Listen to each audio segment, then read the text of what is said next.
تو چنگیز خان اٹھا ہے تو 610 میں، اور اس نے تباہی کا ایک ایسا ریلا اس کے ساتھ تھا، ہر چیز کو خس و خاشاک کی طرح بہا کر لے گی۔ 664 میں وہ مرا ہے، اس وقت اس کی عمر 73 برس تھی، 73 سال 4 مہینے۔ اس نے کو 25 برس حکومت کی، اور اس نے چنگیزی سلطنت کو ناقابل تسخیر بنا دیا۔ یہ دنیا کا واحد جرنیل ہے، رات بھی بتایا تھا، جس نے شخصی طور پر تنہا سب سے زیادہ فتوحات کی ہیں، اور اس کا کوئی علم عطائی تھا جنگوں کے بارے میں، ملک گیری کے بارے میں، جہاں گیری کے بارے میں اس کا علم عجب تھا۔ اس کی برق رفتاری، اس کی ذہن کی تیزی کمال درجے کی تھی۔ قبائل کو ایسے اس نے جوڑ دیا تھا، سب ایک جھنڈے تلے مختلف قبائل جمع ہو گئے تھے، اور دنیا کی ناقابل تسخیر طاقت بنے۔ اور قراقرم صحرائے گوبی میں منگولیا کے پاس ایک بڑا شہر اس نے بنایا، دارالحکومت، جو ساری دنیا کا سب سے بڑا دارالحکومت تھا، اور ان کا بڑا نشانہ مسلمان تھے۔ کہ مسلمانوں سے زیادتی ہوئی تھی، جس کے بدلے میں چنگیز خان نے ان پر حملہ کیا تھا۔ چنگیز خان کے مرنے پر اس کی سلطنت، اس کے 4 بیٹے تھے۔ بڑا جوجی تھا، جوجی کے بارے میں اسے شک تھا کہ یہ میرا بیٹا نہیں، کہ اس کی جب یہ چھوٹا سردار تھا تو اس نے بڑی شکستیں کھائیں، حتیٰ کہ اس کی بیوی اغوا ہو گئی۔ جب وہ واپس آئی تو حاملہ تھی، لیکن اس نے بورتائی خاتون اس کا نام تھا، اس نے ہمیشہ اس کو عزت دی، اور اس بیٹے کو اپنا ہی بیٹا سمجھا، اس کا نام جوجی۔ 3 بیٹے اس کے سامنے پیدا ہوئے، اغدائی، چغتائی اور طولوئی۔ تو اس نے اغدائی کو اپنا جانشین بنایا، اور جوجی کو روس کی سلطنت دی، روس کی، اور چغتائی کو اس نے منگولیا کی طرف کا اور چین کی طرف کا علاقہ دیا، اور جو طولوئی تھا اس کو یہ نیچے آذربائیجان سے نیچے ایران اور یہ شام، یہ علاقے اس نے 4 حصوں میں اس نے اپنی سلطنت کو تقسیم کیا، اور اغدائی کو سب سے بڑا سردار بنایا۔ اغدائی کے دور میں فتوحات کا رخ مسلمانوں سے ہٹ کے یورپ کی طرف چلا گیا، تو ان کا ایک سالار تھا سوبدائی بہادر، سوبدائی، وہ پولینڈ تک پہنچا، پولینڈ تک، لیکن اس میں کوئی ایسی سلطنتیں تھیں نہیں، ایسی چرواہے سے بیچارے غریب لوگ، تو وہ پولینڈ تک اس نے چنگیزی سلطنت کو پھیلا دیا۔ اب یہ وہ ہاتھی ہے جس کے سامنے ساری دنیا کے بادشاہ چیونٹی اور چوہے کی طرح، انہیں میدان جنگ میں ہرانے کی کوئی شکل نہیں۔ تو اسلام کی شکل یوں تھا کہ اب بجھا، لیکن اللہ نے دین کو باقی رکھنا ہے تو انسانوں کو بھی باقی رکھنا ہے جو مسلمان کہلائیں۔ جب اغدائی مرا ہے تو اس کا بیٹا تھا کویوک، وہ حکمران بنا، وہ بہت رحم دل تھا، اس نے جنگیں روک دیں اور مسلمانوں کو اپنی سلطنت میں شامل کیا، تو اس کی وجہ سے ساری تاتاری سلطنتوں میں مسلمانوں کے بارے میں نرم گوشہ پیدا ہو۔ اب نامعلوم تاریخ کے گمنام سپاہی ہیں جو اتنے غیر معلوم ہیں، اتنے نامعلوم ہیں کہ کسی تاریخ میں ان کا نام تک درج نہیں، ان کی جگہ درج نہیں، جنہوں نے تاتاریوں کو دعوت دینا شروع کی۔ خونخوار قوم ہے، اور تاتاری غریب مسلمانوں کی دعوت سے اسلام قبول کرنا شروع ہو گیا۔ یہ تاریخ کا حیرت ناک واقعہ ہے۔ غیر مسلم مورخین بھی اور مسلم مورخین بھی جب یہاں پہنچتے ہیں تو وہ حیران ہوتے ہیں کہ کیسے ایک فاتح قوم نے مفتوح قوم کا مذہب کیسے قبول کر لیا۔ ہندوستان میں کوئی عیسائی نہیں تھا، آج کروڑوں ہیں، کہاں سے آئے؟ انگریزوں نے دعوت۔ اندلس سے سارے مسلمان مٹ گئے، سب عیسائی ہو گئے، کیسے؟ طاقت عیسائیوں کے ہاتھ میں۔ تو یہ ایک عجب واقعہ ہو رہا ہے کہ طاقت جن کے ہاتھ میں ہے وہ اسلام کے سب سے بڑے دشمن ہیں۔ اور اسلام اور مسلمان ان کے لیے سب سے مبغوض چیز ہے، اور پھر وہ انہی کا کلمہ پڑھتے جا رہے ہیں۔ یہ 7ویں صدی میں ہو چکا ہے۔ آج کا چنگیز کسی اور شکل میں ہے، کسی اور نام کے ساتھ ہے۔ آج کا ہلاکو کسی اور شکل میں ہے، کسی اور نام کے ساتھ ہے، لیکن آج بھی وہی ہوگا جو 7ویں صدی میں ہو چکا ہے۔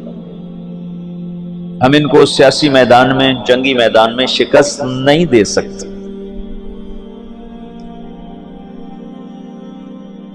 وہ سائنس ٹیکنالوجی میں وہاں پہنچ چکے ہیں جہاں ہم اور جنم لے کر بھی نہیں پہنچ سکتے، لیکن ایک راستہ ہمارے پاس پڑا ہے، ہم ان کو دعوت دیں۔ اس وقت فرانس میں اوسط 5 سے 6 گورے روزانہ مسلمان ہو رہے ہیں، اوسطاً 5 سے 6 گورے روزانہ مسلمان، اور فرانس یورپ میں سب سے زیادہ اسلام قبول کرنے والا ملک بن چکا ہے، اور اس کے بعد اٹلی سب سے زیادہ تیزی کے ساتھ اسلام میں آ رہا ہے، تو پوری دنیا میں امریکہ میں سب سے زیادہ اسلام پھیل رہا ہے۔ دعوت ایسی چیز ہے جو چیونٹی سے ہاتھی کو مروا دیتی۔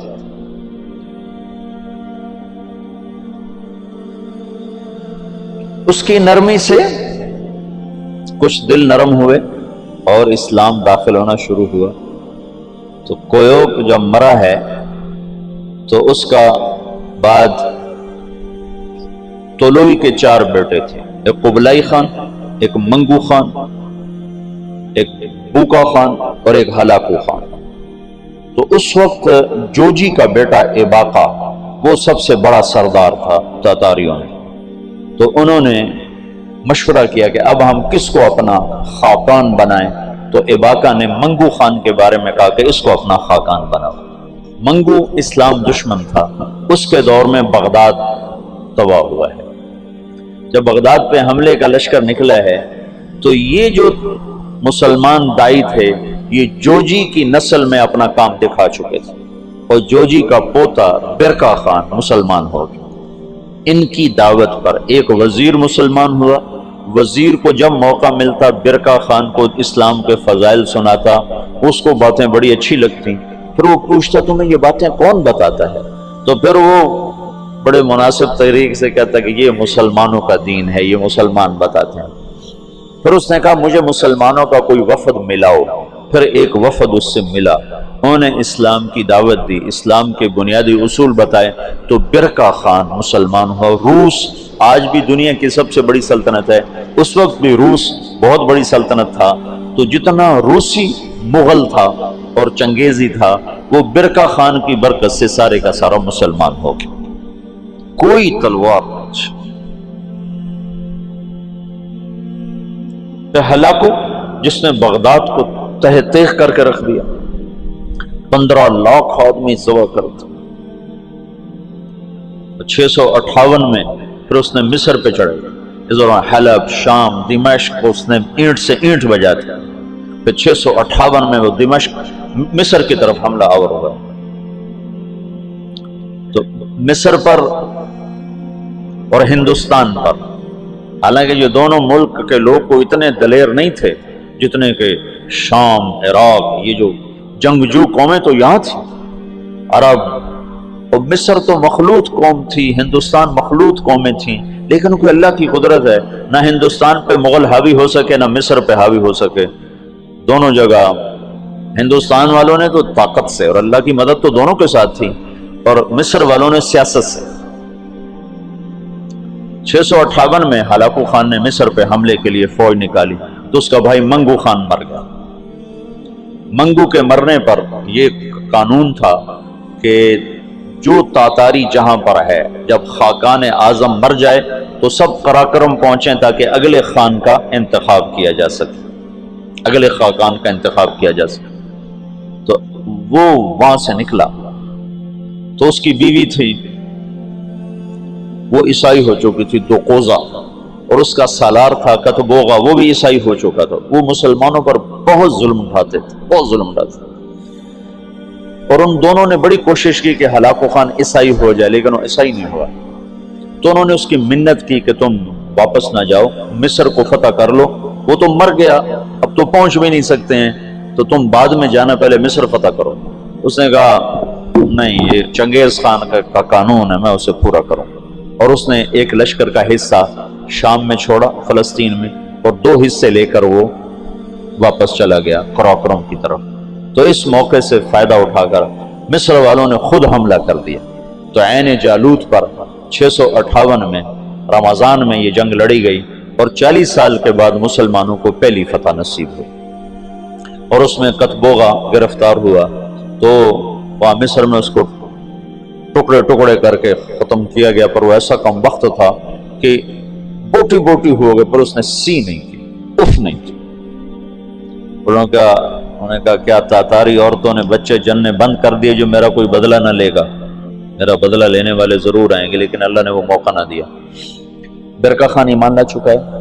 جب ہلاکو چلا ہے، وہ قراقرم کے قرولتائی اس کو کہتے تھے، قرولتائی کانفرنس، اس کانفرنس کے لیے چلا ہے، تو اس وقت قبلائی طولوئی کے 4 بیٹے تھے، تو منگو بنا تھا، تو منگو کی جگہ بوقا خان موجود تھا قراقرم میں، وہ خود ہی خاقان بن گیا۔ تو قبلائی کو پتہ چلا، تو وہ پھر فوج لے کر آیا، اور اس نے اپنے بھائی کے ساتھ پہلی دفعہ تاتاری آپس میں لڑنا شروع ہوئے، اور ان کی ہیبت میں کمی آئی، اور قبلائی خان نے بوقا کو شکست دی اور قراقرم پہ قبضہ کیا۔ پھر ان بھائیوں میں آپس میں بہت لڑائیاں ہوتی رہیں تخت کے لیے۔ آخر میں قبلائی خان غالب آیا، اور اس نے اپنے بھائی کو قید کر لیا، پھر قید میں وہ مر گیا بوقا، اور اس نے قراقرم کی بجائے چین کو اپنا دارالحکومت بنایا، چین فتح کیا اور چین کو اپنا دارالسلطنت بنایا۔ جب ان جنگوں سے فارغ ہوئے تو ہلاکو خان نے حملہ کیا مصر پر، تو برقع خان کو خط لکھا رکن الدین بیبرس نے کہ تم ہماری مدد کرو، تم بھی مسلمان ہو، ہم بھی مسلمان۔